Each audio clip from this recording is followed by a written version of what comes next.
Hey, what's going on YouTube guys? Damian Alexander here.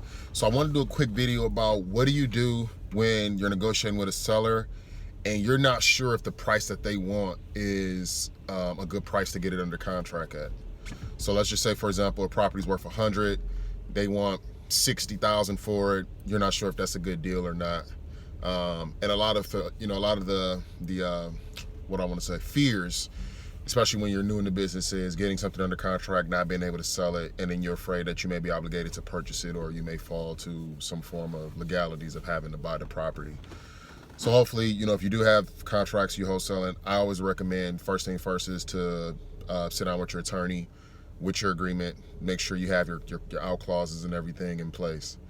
But real quick guys, what you want to do is, if you're negotiating with a seller and you think their price is like borderline, you're not sure if it's a deal or not, you may really feel more comfortable at 50, but they want 60 or 65. Here's what we do. And actually, it makes things a lot easier, even being a wholesaler, if we're not going to actually close on the deal ourselves. If they want, whatever their asking price is, and we don't think it's a good deal, or we're not sure based on comps in the area, lowest solds, things like that, I simply tell the owner, I say, listen, here's where we need to be at on the price. If we need to be at 50, our price is 50. You say you want 60. Here's what I can try to do. Mr. and Mrs. Seller, I work with a lot of other investors. They do exactly what we do. They'll pay for the property outright. They can offer you all the convenience and the flexibility that we can offer you. So here's what I can try to do for you, just in good faith. 50 is where we need to be. You want 60. So how about this? If we write this up for 60, and let's say I go and talk to some of my partners, because they may be willing to pay a premium for the property, at 60, which is your asking price, do you want to move forward, and would you want us to try to get this thing sold at your asking price? And then you shut up. That's a closing question. So you shut up. If it's awkward silence, you let the awkward silence thicken, let it get thick. You'll be tempted to say something, but don't. Just listen, let them answer. And if they say, well, yeah, you want a confident yes. Hey, listen, I heard you say yes.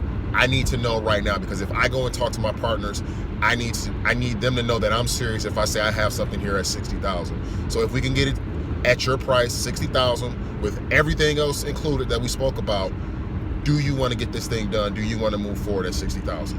And you shut up. You want to get them to hard-nosed commit to that 60. Now what that does for you is, when you write it up for 60, you've just, I don't want to say indirectly, but what you've just done is you instilled in the seller that you're not going to be the one buying the property. So now it's understanding when you say, hey, I need to get my partners in there. Hey, I want to have I want to open the doors to get some guys in there to take a look. It's a lot easier to wholesale the property, because you've already told them 60 is probably not a number you can do, but you want to talk to some of your partners. We do this a lot. A lot of times we just do this kind of with any deal that we get sometimes. Hey, the number's kind of tight. Even if it's close to our asking price, number's kind of tight, but you know what? We got partners, we got people that fund our deals. Let me talk to them. They may be willing to pay a little bit more than what we can. I just need to know if I can get them to pay this amount. Do you want to move forward on it? Makes wholesaling a lot easier. I don't want to make this video too long, guys, so I hope this helps. If you're getting started, stay with it, stay focused. It will work. It will work. It's just a matter of when, and you got to keep going to know when it will work for you. So thanks, guys. We'll keep tuning in.